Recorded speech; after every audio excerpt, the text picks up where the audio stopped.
André Aneas es brasilero, doctor en teología. Es autor de los libros Teomística por una espiritualidad da vida y la racionalización de la experiencia de Dios. Es miembro del grupo de investigación Estado de Deus y coordina el grupo de investigación Teología Cristiana y Religión Contemporánea del Laboratorio de Política, Comportamiento y Medios de la Fundación Sao Paulo.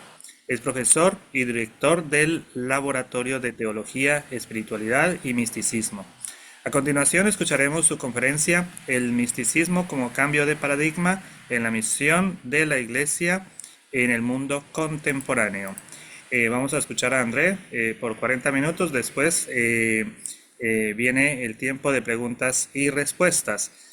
Para quienes quieran escuchar la conferencia en español, pueden ir abajo donde está el mundito y poner el español, ¿no? Y si la quieren escuchar en portugués, directamente escuchamos como cuando está hablando, ¿no? Así que adelante, André, bienvenido. Esperamos que sea un tiempo de mucha bendición. Muchas gracias. Sou eu que agradeço. Ótima tarde para todos e todas. E, será que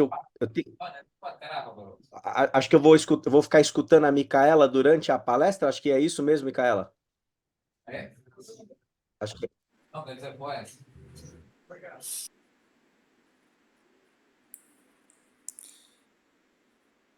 Eh,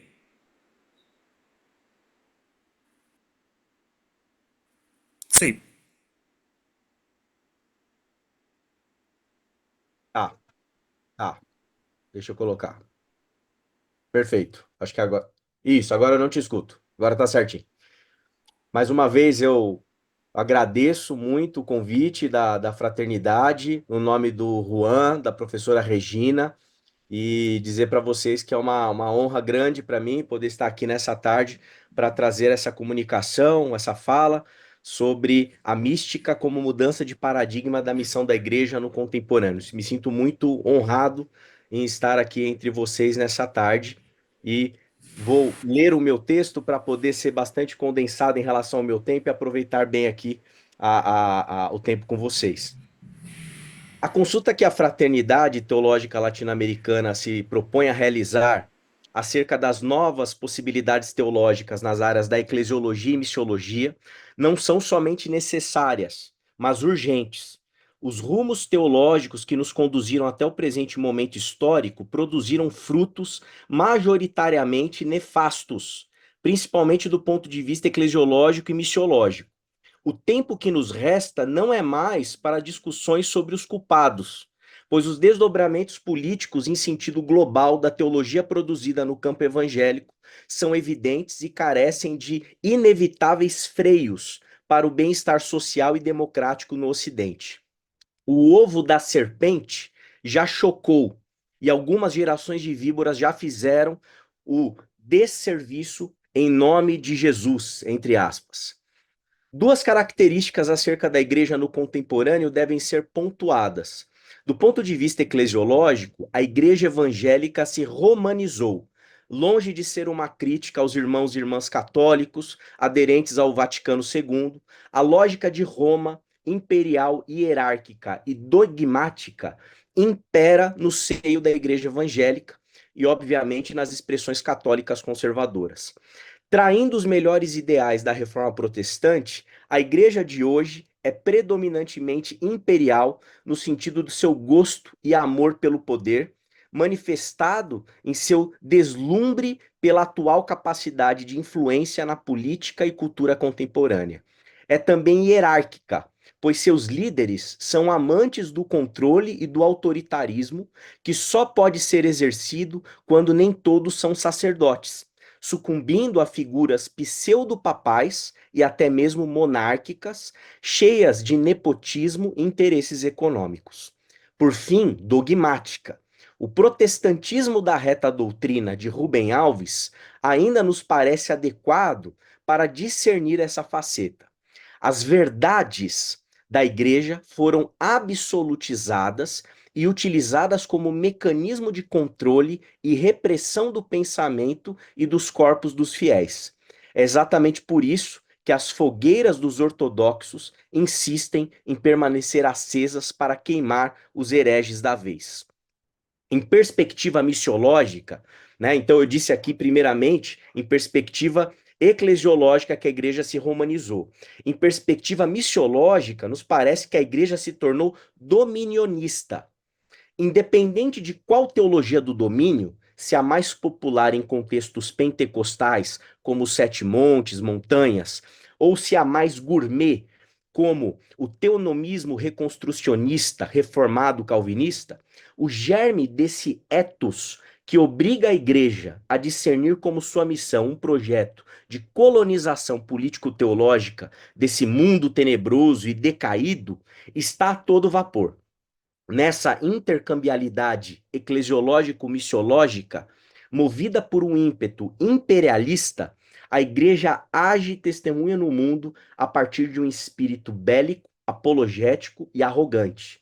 Munida da verdade absoluta de sua organização de crenças, a beleza da fé cristã sucumbe diante de uma postura violenta para com o diferente, se apresentando ao mundo em uma estética malafaliana. Aqui eu faço uma referência ao famoso pastor Silas Malafaia, mas também temperada com dois ingredientes fundamentais em sentido global: o neoliberalismo, com sua índole individualista e sua lente que lê tudo a partir do ter e não do ser, e a política conservadora de extrema direita, violenta, preconceituosa, dicotômica, simplista em suas respostas, populista, portanto, e impulsionada pelos algoritmos sedentos por ódio. A missão é a conquista, o proselitismo religioso, a ocupação dos espaços de poder e, portanto, ter os reinos do mundo e a glória deles em suas mãos. Não podemos nos enganar. As raízes epistemológicas dessas lógicas estão inseridas dentro da teologia evangélica, com consequências moderadas ou drásticas. Não é coisa apenas de fundamentalistas, mas é parte intrínseca do modo como essa teologia é elaborada. Em outras palavras, a questão-chave que ajuda a iluminar o caminho de uma autêntica nova possibilidade em termos missiológicos passa necessariamente por uma mudança paradigmática, ou melhor dizendo, epistemológica. A teologia, missiologia que se sustenta no campo epistêmico do evangelicalismo não será capaz de fazer frente a essa igreja que se romanizou e cuja missão, colonização, melhor dizendo, é dominar. Por quê? Porque, ao que nos parece, é justamente a questão epistemológica que sustenta, dentro da teologia e, consequentemente, do imaginário dos fiéis, a certeza absoluta de que as suas crenças estão corretas. Fogueiras só são acesas por pessoas absolutamente convictas de suas verdades. Invariavelmente, essa epistemologia rígida, sem espaço para dúvidas, tenderá a uma postura soberba, mesmo que tenha uma aparência de piedade religiosa e violenta, simbólica ou fisicamente. Qual seria a alternativa? Propomos uma: a inserção da mística na teologia. Só um parênteses rápido: mística aqui eu me refiro a essa categoria acadêmica do estudo da relação direta do humano com o divino. Portanto, não significa misticismo no sentido, pelo menos, do nosso português, né? Em relação a ideias mágicas ou coisa do tipo. É uma categoria técnica. Grosseiramente, mística significa a relação do humano com Deus em primeira pessoa, sem intermediação religioso-institucional. Uma experiência, portanto, subjetiva, um fenômeno. Haveriam muitas arestas a, a serem aparadas aqui, mas o tempo não permitirá. Nossa tentativa é de nos aproximarmos da questão da mística pela via epistemológica, ou seja, não será adotado um místico ou mística de referência. A proposta que reconhecemos ser audaciosa, perpassa o discernimento de um ethos místico tão presente na história da fé cristã. Dentro desse modo de ser místico, pensamos ser razoável discernir uma postura epistêmica comum, que pode ser testemunhada, por exemplo, no próprio Jesus, nos padres do deserto, em Francisco de Assis, Mestre Eckhart, Teresa de Jesus, Martinho Lutero, Simone Weil, Rubem Alves, dentre outros e outras. A partir desse horizonte, que será apresentado na sequência, tentaremos articular uma alternativa missiológica para a igreja no contemporâneo, alterando radicalmente o solo epistêmico que estamos habituados dentro da teologia evangélica, inclusive latino-americana. A missão, e aqui eu passo para o meu desenvolvimento e queria expressar para vocês um pouquinho do meu caminho metodológico para ficar bem clara a minha fala. A missão da igreja no contemporâneo será analisada e repensada da seguinte forma: será feito um diagnóstico, identificando o problema específico e a disfunção missiológica da igreja no contemporâneo. Em segundo lugar, será apresentado um conceito teológico que considera os desdobramentos epistemológicos da mística em seu labor, aquilo que eu chamo e chamei na minha tese doutoral de teomística. Em terceiro lugar, o conceito apresentado será aplicado à percepção de missão da igreja, alterando o paradigma missiológico da igreja no contemporâneo. Essa sequência de 3 passos, eu vou fazer ela 3 vezes, para poder elaborar uma alternativa e propor soluções e caminhos e possibilidades para a questão missiológica. Em primeiro lugar, epistemologia rígida. A prática missiológica da cristandade, ao longo dos séculos de hegemonia da religião cristã, provou-se violenta. Por muitas razões que poderiam ser exploradas, a igreja, ao se institucionalizar, passou de perseguida a perseguidora, acendendo fogueiras em nome de Deus. Milhares de mortos em nome do Deus cristão podem ser contabilizados em momentos históricos distintos. Cada contexto tem sua complexidade, desafios econômicos, políticos, sociais. De todo modo, não nos parece possível diminuir a contundência da atitude bélica por parte dos que professam fé no príncipe da paz, citando aqui Isaías 9:6. Um elemento é, sem dúvida, decisivo para tal atitude, que se acentuou dentro da tradição protestante racionalista do século XVII em diante, culminando no fundamentalismo religioso norte-americano, do qual somos herdeiros enquanto evangélicos brasileiros. O que é isso? A presença do que chamaremos aqui de uma epistemologia rígida. O modo de organização do pensamento foi e é fundamental para produzir uma religião mais ou menos violenta em termos simbólicos ou até mesmo físico. Quem acende uma fogueira o faz convicto de que é detentor de uma verdade absoluta. Não há margem alguma para dúvidas, pois essas dúvidas são justamente as inimigas a serem combatidas por esse sistema de pensamento rígido. O que se pretende denunciar aqui, de modo simplista, que a teologia produzida pelos cristãos foi elevada ao status de revelação divina, imbuída em um verniz de piedade ou de pura desonestidade intelectual. Aquilo que se afirma de Deus em linguagem teológica é aceito como palavra ditada do céu.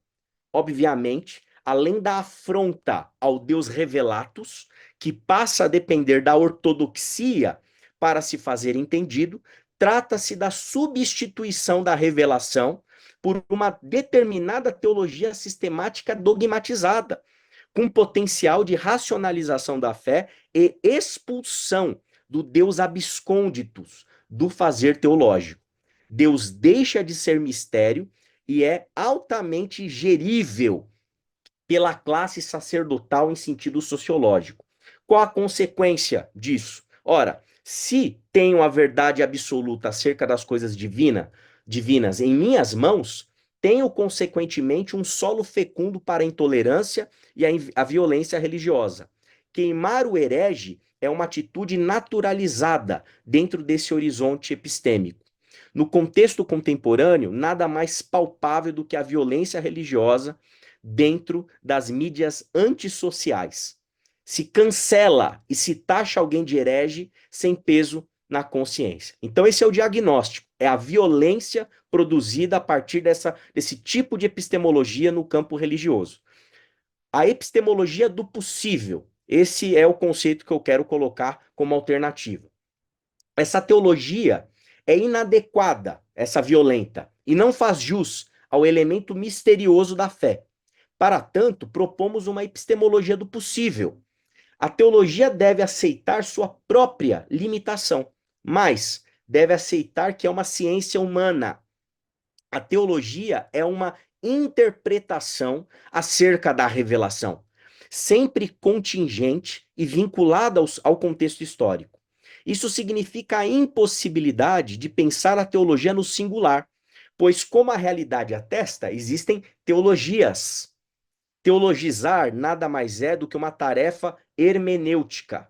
Somente nessa relativização do status do teológico, os ovos da serpente, da intolerância, serão devidamente sabotados.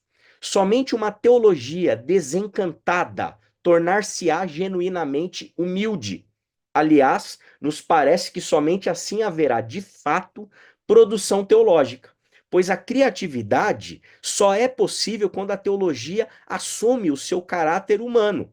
Pois se a teologia for igual à revelação com R maiúsculo, o exercício intelectual está interditado. Vinculado a essa epistemologia do possível, a teologia deve herdar o imperativo apofático, consagrada dentro da tradição da mística cristã, especialmente por Pseudo Dionísio Areopagita, e assimilada de modo especial pela tradição ortodoxa, grega, portanto, a teologia negativa, apofática, valoriza o que não pode ser dito acerca do mistério. Não significa irracionalidade ou desprezo pela possibilidade de se fazer afirmações acerca de Deus, mas uma sofisticada dialética que assume uma superioridade qualitativa do aspecto negativo do fazer teológico em detrimento do positivo, resguardando o mistério com M maiúsculo enquanto mistério. Aceita-se aqui que a teologia é linguagem sempre ineficaz para descortinar Deus, que só pode ser discernido pela via experiencial. Nesta epistemologia do possível, combinada com o imperativo apofático, chega-se à necessidade da mínima revelação necessária e possível, empurrando de modo saudável o olhar teológico para uma cristologia de baixo, que será abordada na sequência. Qual o impacto dessa percepção na missão da igreja? Me parece que temos alguns muito significativos. Primeiramente, um banho de humildade nesse ímpeto missional. A missão da igreja não pode ser feita de modo triunfalista e soberba. Seja a arrogância dominionista ou a vaidade das ortodoxias, elas são inadequadas para uma tradição que reconhece que a sua própria tradição não é a coisa em si, não é Deus. Quando Deus deixa de ser verdadeiramente um objeto, a missiologia está liberta desse ímpeto missio-colonizador, que encara o alvo da missão como um ente inferior e carente das verdades religiosas que somente a igreja triunfante possui. Ao contrário, a tarefa da igreja no mundo ganha notas poéticas e simbólicas, como nas metáforas do reino de Deus contadas por Jesus, encantando as pessoas e não as dominando por um modo de ser altivo. Destacaria um segundo elemento, uma abertura para uma confiança, fé, no Espírito de Deus. A partir de uma epistemologia do possível e do imperativo apofático, nos libertamos do peso de atuarmos no mundo como aqueles e aquelas que devem convencer alguém do pecado, da justiça e do juízo. Claro que não se trata de abrir mão da nossa vocação profética enquanto igreja, mas abrir mão desse ímpeto proselitista, permeado de métodos quantitativos de avaliação do trabalho missiológico de irmãos e irmãs. Uma terceira faceta que resulta desse modo de discernir a missão é a extirpação, a eliminação de uma lógica megalomaníaca, do tipo, meu país será do Senhor Jesus, ou megalomaníaca em relação à ambição de lideranças religiosas em termos de crescimento de suas instituições e de autopromoção, inclusive digitalmente. Parece que a partir desse solo epistêmico proposto, a humildade resultante dessa conscientização acerca da nossa limitação do que é possível saber de Deus, não haverá espaço para tal ímpeto. Até porque essa lógica de crescimento e o navegar nessa onda de vaidades religiosas depende necessariamente da certeza de que se pode dominar, domesticar o sagrado e desvendar, portanto, o mistério. Assim, uma libertação dessa pressão por sucesso e uma abertura para a simplicidade tão característica do Nazareno.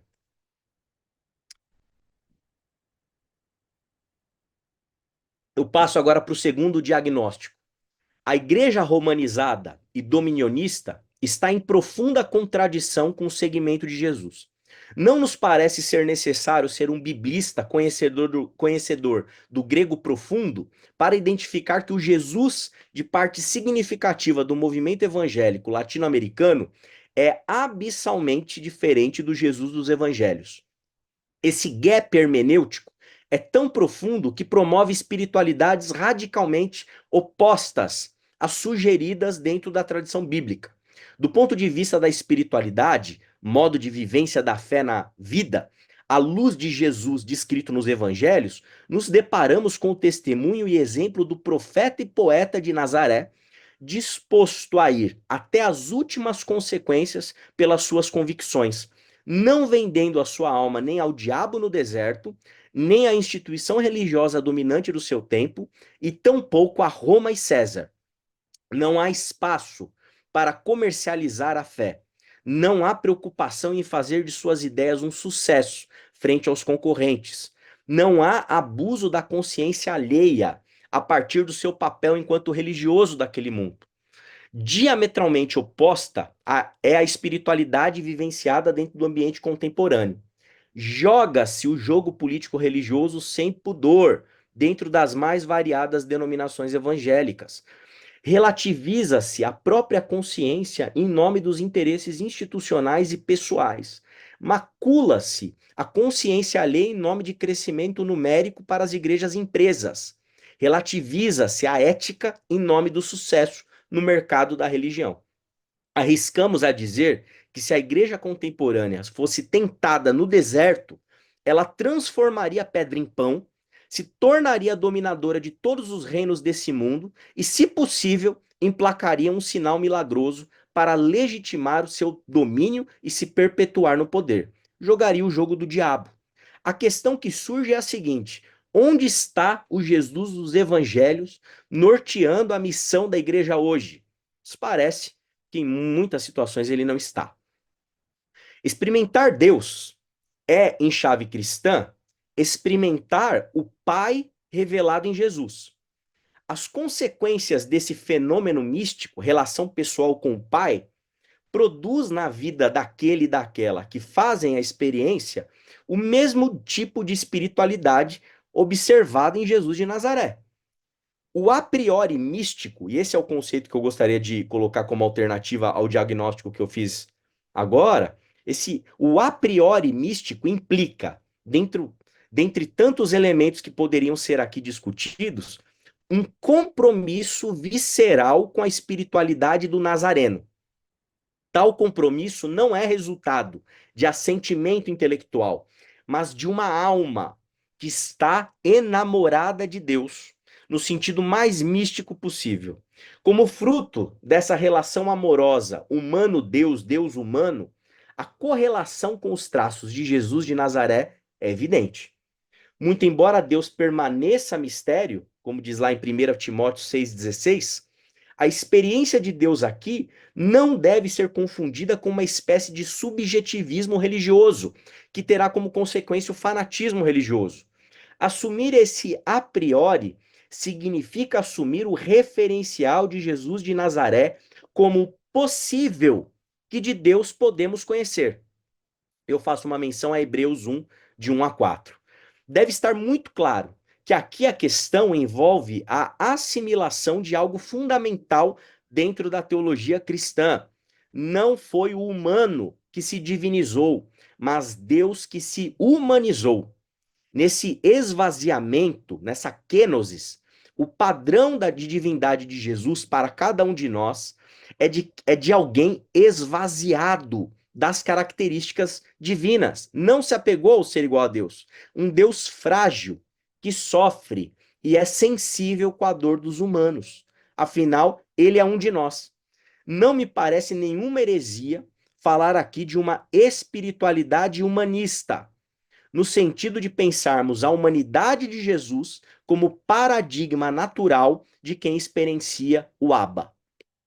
Vinculado a esse a priori, deve-se assumir que não há espaço para dicotomia entre o fazer teológico e a praxis. Há aqui uma conciliação radical da teologia e praxis. Inspirados pelas biografias dos místicos e místicas da história da igreja, que tinham em Jesus seu referencial último de padrão de espiritualidade, a teologia aqui proposta se obriga a ser encarnada. Não há tempo a perder com elucubrações desconectadas da realidade concreta da vida. A vida e obra de Jesus e sua missão terrena estavam assimiladas no ser de Jesus. Não havia um Jesus mestre, um Jesus missionário, um Jesus de férias das suas atribuições religiosas. Só havia um Jesus que vivia o que ensinava de modo integral. Queremos enfatizar novamente: assumir esse a priori místico é verdadeiramente perder a sua vida para ganhar a vida revelada em Jesus de Nazaré, se comprometendo com um casamento indissolúvel entre pensamento, teologia, e ação, praxis. A priori místico, sugestões missiológicas. Quais implicações para a missiologia tendo em vista esse a priori místico? Diversas. Vamos enfatizar aqui algumas. Primeiramente, a proteção contra a heresia mais protestante que temos, a bibliolatria. O mau uso e a má relação da igreja com o texto bíblico são escandalosos em nossos dias. A missão da igreja está atravessada por esse elemento, que tem conduzido o povo de Deus a citar textos e mais textos inadvertidamente e afirmar irresponsável e irrefletidamente a autoridade do texto, inclusive em ambientes públicos. Isso a gente vê aqui no Brasil, né, inclusive lá no Congresso Nacional em Brasília. Muitas distorções e a presença de um ethos hermenêutico esquizofrênico tem tido um efeito arrasador em termos missiológicos. Jesus de Nazaré foi apagado da igreja. Em seu lugar foi posta a letra vazia. O Jesus dos evangelhos se tornou uma ofensa. Pregar Jesus de Nazaré se tornou coisa de comunista, ao menos para a parte significativa da igreja brasileira, que optou em seu lugar por uma teologia sistemática e das ruins, ao invés do amor, da mansidão, da bondade, da paciência, do domínio próprio, da misericórdia e da graça revelada em Jesus. Pensar a missão da igreja perpassa, uma vez assumido esse a priori místico, em se comprometer com Jesus e não com a letra das escrituras, as quais não precisam ser mais do que são para serem importantíssimas para a nossa tradição. Em segundo lugar, não cabe mais aqui discussões missiológicas do tipo pregação ou ação. Esse tipo de indagação, do ponto de vista da epistemologia que está sendo sugerida, sequer faz sentido. A fé que não resulta na promoção do bem do humano e da casa comum, nosso planeta, é uma traição da verdadeira missão e não merece o status de fé. É uma impossibilidade ética da igreja e dos teólogos e teólogas não se envolverem na dimensão intrinsecamente prática que a fé cristã possui. Eu cito aqui Mateus 25, de 31 a 46, como sugestão. Todos são convocados a atuarem no mundo como místicos profetas, denunciando as contradições econômicas, sociais e políticas e atuando proativamente na subversão dos sistemas humanos em favor da justiça, como na tradição dos profetas, que o profeta Jesus assume em Lucas 4, de 17 a 21. Por fim, se há um valor a ser considerado na missão, a partir do que aqui está sendo proposto, esse é o amor. Fazer teologia é fazer uma ciência amorosa. Portanto, uma ciência permeada de alteridade e olhos nos olhos do próximo. A partir de Deus, do Deus que se revela em Jesus, como um Deus oniamante. Não é o Deus onipotente, onipresente, onisciente. O Deus revelado em Jesus é um Deus oniamante. Ele é todo poderoso em amar. A beligerância se apresenta como incompatível com a fé cristã e a espiritualidade dali resultante. A missão é, pois, amar. Esse amor é materializado dentro do ambiente comunitário, que testemunha para a sociedade ao redor um sinal de uma nova possibilidade. A comunidade de Jesus na Terra apresenta-se como uma voz que nega o negativo e se posta como alternativa para um novo mundo. O serviço e o cuidado são expressões dessa comunidade que insiste e persiste em vivenciar o amor impulsionada pela utopia do reino de Deus. Terceiro diagnóstico: o humano feito para o sábado, o legalismo. O legalismo, tão característico dos evangelicalismos latino-americanos, inseriu a igreja em um compromisso profundo com acordos estéticos e morais. Como já mencionado, é inerente à fé um compromisso ético-moral. Mas a igreja notoriamente sucumbiu frente a um moralismo superficial, que responde a dilemas antropológicos complexos de modo simplista e irresponsável. Tal aderência recorrentemente promove a repressão da vida em nome dos dogmas, das doutrinas, costumes, tradições, códigos morais, etc. A voz de Jesus não ecoa mais, sinalizando que não foi o humano feito para o sábado, mas sim o sábado feito para o humano.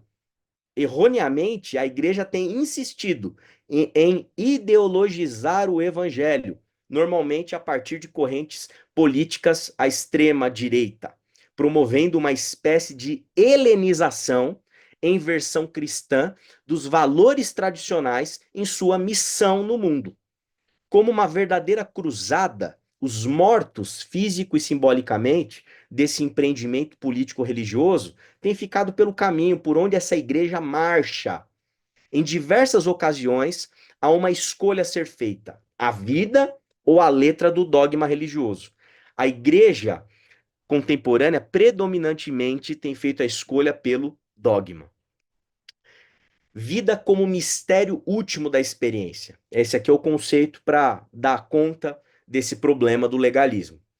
Erroneamente e popularmente, a mística tem sido interpretada como uma espécie de alienação do mundo, como se o místico e a mística buscassem uma fuga da realidade imanente em detrimento de um mundo transcendente.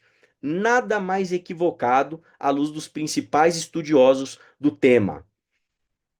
A experiência de Deus, de homens e mulheres, tem sido narrada em biografias e textos que chamamos de místicos. Se deparar com esse conteúdo é algo que surpreende e desafia a nossa tradição cristã ocidental, neoplatônica, racionalista, aristotélica e dicotômica em tantos sentidos. A sofisticação do pensamento dos padres do deserto, Francisco de Assis, Mestre Eckhart, Teresa de Jesus, Martinho Lutero, Simone Weil, Rubem Alves, dentre outros, inclusive Jesus de Nazaré, referencial último, tem muito o que contribuir na superação dessa tentativa obsessiva da nossa razão em departamentalizar o que é integral e inseparável. Certo é que há uma tendência, que nos parece bastante evidente, em compreender que a experiência mística não aliena mas nos empurra de maneira contundente para a vida em si mesma.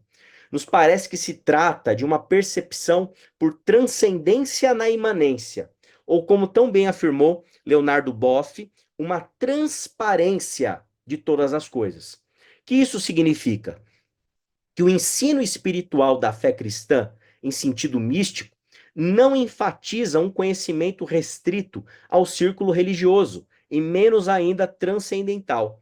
Mas o legalismo que reprime a vida em nome de valores religiosos não encontra eco nas tradições da mística cristã. A grande ênfase e tendência desses mestres espirituais passa pela questão da vida, como ela deve ser vivida e experimentada. Nada que é da vida é estranho aos ensinos espirituais cristãos.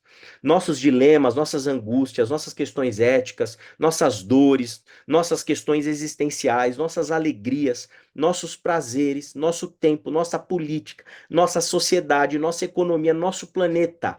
Nada do que é humano é estranho para a fé cristã quando lida a partir da mística.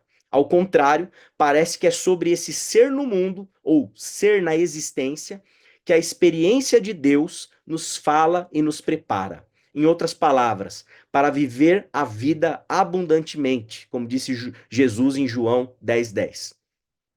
Quais sugestões missiológicas a partir daqui, dessa percepção, importância da vida? Dentro dessa percepção da vida como mistério último da experiência, se supera algumas questões que acabam por ressignificar por completo a missão. Seguimos aqui com algumas considerações sobre essa mudança de paradigma. Primeiro, as fronteiras entre sagrado e profano são tidas como artificializações criadas pelas instituições religiosas. As dicotomias, uma vez considerada a vida como palco da existência, doada por Deus, e a carne como local por excelência de onde experimentamos os afetos da existência, são erradicadas. Nesse sentido, a missão não pode ser compreendida como a instalação de espaços religiosos em solos profanos. O que queremos dizer com isso? Que a missão é tão somente aquilo que homens e mulheres, movidos pelo espírito da vida, discernindo o que só pode ser discernido em Jesus, no Deus, em Jesus, que é caminho, verdade e vida, e que doa a vida em abundância, fazem sentido de promover a vida em si mesma. E o que estaria dentro desse palco da existência? A vida, a ser preservada em sua potencialidade. Resposta é tudo. Não seria isso que Francisco de Assis tentou sinalizar ao pensar a fé próxima das expressões ecológicas da divindade dos pobres? A superioridade de Marta sobre Maria. Mestre Eckhart, não queria tão somente expressar uma espiritualidade que permitisse ao humano desfrutar da leveza do cotidiano da existência, em desprendimento, experimentando o nada. Ao refletir acerca da humanidade de Jesus, o amor ao próximo e a importância das obras, Teresa de Jesus ou Teresa d'Ávila não tentou apresentar a proximidade da vida com a fé? Lutero, não fora isso que estava por detrás dos seus questionamentos? Aproximar o Deus gracioso de todos e todas? O testemunho de Simone Weil não seria um testemunho à igreja de que a vida, se bem vivida, está carregada e permeada pelo mistério, inclusive no âmbito da luta política? Rubem Alves não cansou de escrever na expectativa de que o mistério fosse visto nitidamente ao contar histórias para crianças, ao estudar psicanálise, tocar piano ou no aroma, textura e sabor de um delicioso vinho. Pensamos que, se isso for levado em consideração em chave missiológica, faríamos justiça à ideia de Lutero de sacerdócio universal dos crentes, permitindo verdadeiramente que a missão fosse compreendida em chave espiritual ampla. Missão é honrar o fôlego de vida, vivendo-a de modo a promovê-la em todas as áreas possíveis. Música, literatura, medicina, sociologia, arquitetura, engenharia, nos afazeres domésticos, no brincar o futebol, na gastronomia, nas amizades, no apaixonar-se. Em segundo lugar, Se a vida é palco da manifestação de Deus no mundo e na história, a missão da igreja não pode ter um ímpeto proselitista, pois o Deus desconhecido e os Melquisedeques estão por aí. A experiência de Deus não é restrita aos religiosos da nossa tradição. Fazer a missão, promovendo a vida, é fazer missão com uma abertura ao próximo, aos samaritanos, aos cirofenícios, aos pagãos. Essa abertura significa que na missão se escuta, se aprende, a partilha, a troca, a generosidade mútua, pois não temos o controle do Deus da instituição, mas estamos a serviço do Deus da vida.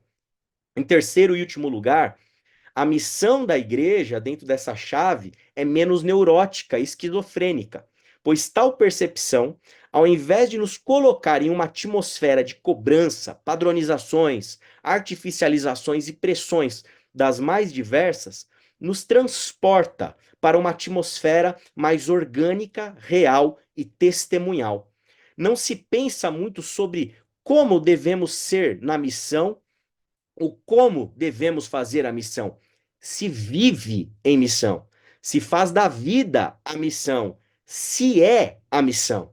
Abrimos espaço aqui para uma agenda positiva, no sentido de vivência de uma espiritualidade rica e cheia de possibilidades, desperta e pronta para uma vida na fé criativa e contagiante. Parto para as minhas considerações finais aqui, brevíssimas. Ao fim dessa exposição, gostaríamos de recapitular sinteticamente os pontos tratados. Em relação à epistemologia do possível, a missão da igreja 1 se torna uma tarefa humilde. 2, a confiança no espírito. 3, não há ambições megalomaníacas. Em relação ao a priori místico, a missão passa a considerar 1, radicalmente Jesus de Nazaré como referência e não a letra do texto. 2, missão é promover o bem do humano e da casa comum. 3, é ser sinal de uma comunidade do amor, que ama servindo e ama cuidando. Sobre a vida como mistério último da experiência, a missão 1, tem como seu campo de atuação a vida, e não somente o círculo religioso estrito sensu. 2, a missão é feita de olhos e ouvidos abertos à alteridade, pois Deus não é exclusivamente dos evangélicos. 3, a missão é orgânica, real, vivencial e testemunhal. A título de considerações finais, proponho mais algumas brevíssimas colocações. Quem sabe missão não seja o melhor termo para pensarmos a tarefa da igreja, que, ao nosso ver, deveria, inspirada pela sua própria experiência espiritual, ser uma referência de vida e promotora da mesma. Quem sabe missão possa soar um tanto contrário a esse espírito. Nossa proposta não pretende desconsiderar também a importância das crenças, das teologias sistemáticas ou até mesmo dos códigos que definem a vida religiosa institucional. Ela pretende sim denunciar sua artificialidade e a ênfase exacerbada que se dá para esses elementos. Fé não é crença, fé é experiência. Há de se superar definitivamente esse racionalismo teológico tão característico do protestantismo, que insiste em definir lógico-racionalmente quem é e quem não é espiritual. Nossa proposta também não pretende desconsiderar a importância das tradições cristãs. O que se pretende é colocá-las em seu lugar de produção humana e não de revelação de Deus. Em outras palavras, e se aplica também ao item anterior, conscientizá-las de suas limitações e de que não são a coisa em si. Por fim, acreditamos que essa proposta é capaz de promover saúde para a igreja cristã latino-americana e sua tarefa no mundo, superando uma perspectiva romana e dominionista da igreja e da missão, tão enraizada no modo de ser evangélico no mundo. Cremos, junto com Karl Rahner, que não há alternativa. O cristão do futuro ou será um místico ou nada será, disse Karl Rahner. Desconsiderar a mística para pensar ou repensar a missiologia e a teologia não parece um caminho sábio. Muito obrigado.